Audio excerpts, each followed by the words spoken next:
Season 1 of You follows Joe Goldberg, a bookstore manager in New York City who becomes obsessed with aspiring writer Guinevere Beck and begins stalking her and manipulating her life to court her and develop a relationship.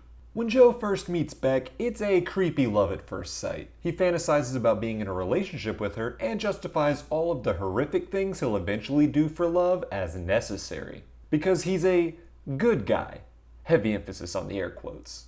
Joe breaks into Beck's apartment to snoop around and learn more about her. He follows her throughout her day to keep tabs on her, and when a drunken Beck falls into the subway tracks, it's Joe that is miraculously there to save her. He even steals Beck's phone so he can monitor conversations she has once she gets a new one. The first major obstacle in Joe's way of winning Beck's heart is her on-again, off-again boyfriend, Benji. Benji's a bit of a tool, so Joe feels completely justified in attacking him and locking him up in the book vault in the bookstore's basement. Eventually, Joe realizes there's no good way out of this situation and kills Benji.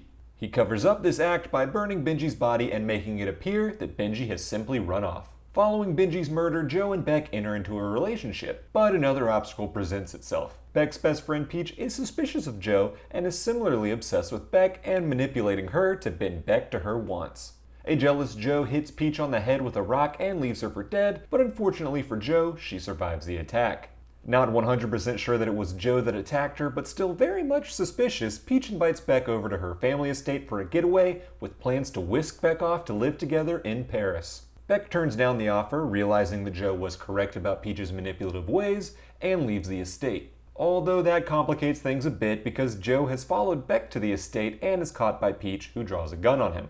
Joe is forced to kill Peach and frames it as a suicide, the perfect crime, although he did pee in a jar and accidentally leave it in Peach's house. With Peach now out of the picture, Joe and Beck are finally free to be together with no more distractions. And that lasts for a few months. Beck grows secretive and distant, which only further fuels Joe's jealousy and possessiveness. He begins to suspect that Beck is cheating on him with her therapist, Dr. Nikki, and even begins seeing the therapist himself using an alias. At first, it's just to try to get more information on Dr. Nikki's relationship with Beck, but after a while, Joe wants to use his sessions to actually explore his own psyche. Eventually, Joe confronts Beck about her relationship with Dr. Nikki. Hurt that Joe doesn't trust her, she breaks up with him. When Joe secretly uses Dr. Nikki's computer to try to confirm his suspicions about the affair, he instead discovers routine therapy sessions that make Joe realize he overreacted and that Beck was better off without him. 3 months pass and Joe is doing his best to move on. Throughout the season, Joe has looked after Paco, the young son of his drug addict neighbor Claudia. Claudia's boyfriend is an abusive parole officer named Ron, who is constantly picking fights with Claudia, Paco, and Joe.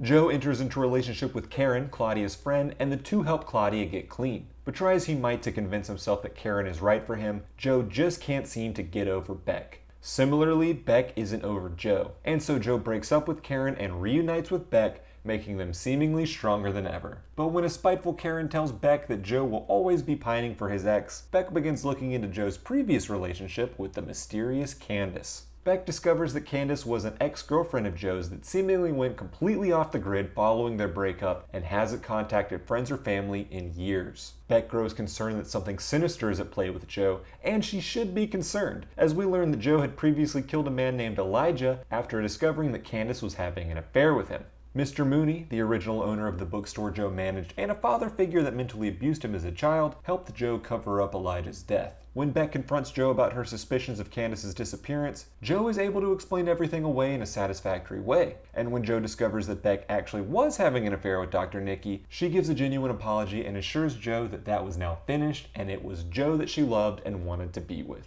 And so everything was once again great between Joe and Beck. That is, until Beck discovers a hidden box in Joe's apartment filled with mementos of all his previous crimes. Her original phone, Peach's phone, Benji's phone, even Benji's teeth.